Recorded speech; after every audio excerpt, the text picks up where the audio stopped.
সম্মানিত শ্রদ্ধেয় স্নেহের ভাই এবং ছেলেরা, আপনারা কেমন আছেন? এ তো 5ই অগাস্টের আগেরটা হলো। 5ই অগাস্টের আগে তো এভাবেই বলতেন, তো 5ই অগাস্টের পরেও কি সেভাবেই বলবেন? 5ই অগাস্টের আগে যখন আমাদেরকে ধরে ধরে জেলে নিল, তখন আলহামদুলিল্লাহ বলেছেন। যাদের চাকরি গেছে তারাও আলহামদুলিল্লাহ বলেছে, যাদের ব্যবসা বন্ধ হয়েছে তারাও আলহামদুলিল্লাহ বলেছে। তাহলে 5ই আগস্টের পরে পরিবর্তনটা কি হলো? অতএব আমার মনে হয় এর সাথে আরেকটু যোগ করে বললে বেশি সুন্দর হয়। এখন থেকে বলবেন আলহামদুলিল্লাহ আলা কুল্লি হাল। বলুন দেখি,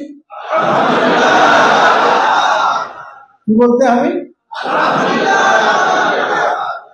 নাহমাদুহু ওয়া নুসাল্লি আলা রাসূলিহিল কারীম ওয়া আলিহি ওয়া সাহবিহি আজমাইন। বাংলাদেশ জামাত ইসলামী আমাদের 80টি জেলা মহানগরী শাখার মধ্যে সবটিতে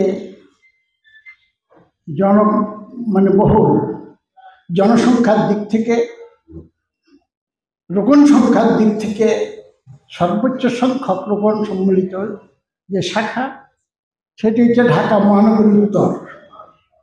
ঢাকা মহানগরী উত্তরেরই একটি থানা, তেজগাঁও দক্ষিণ থানা কর্তৃক আয়োজিত আজকে শেকড় পর্যায়ে দায়িত্বশীলদেরকে নিয়ে এই প্রশিক্ষণ কর্মসূচির সংগ্রামী সভাপতি, মঞ্চে উপস্থিত নেতৃবৃন্দ, আমার প্রিয় ভাইয়েরা,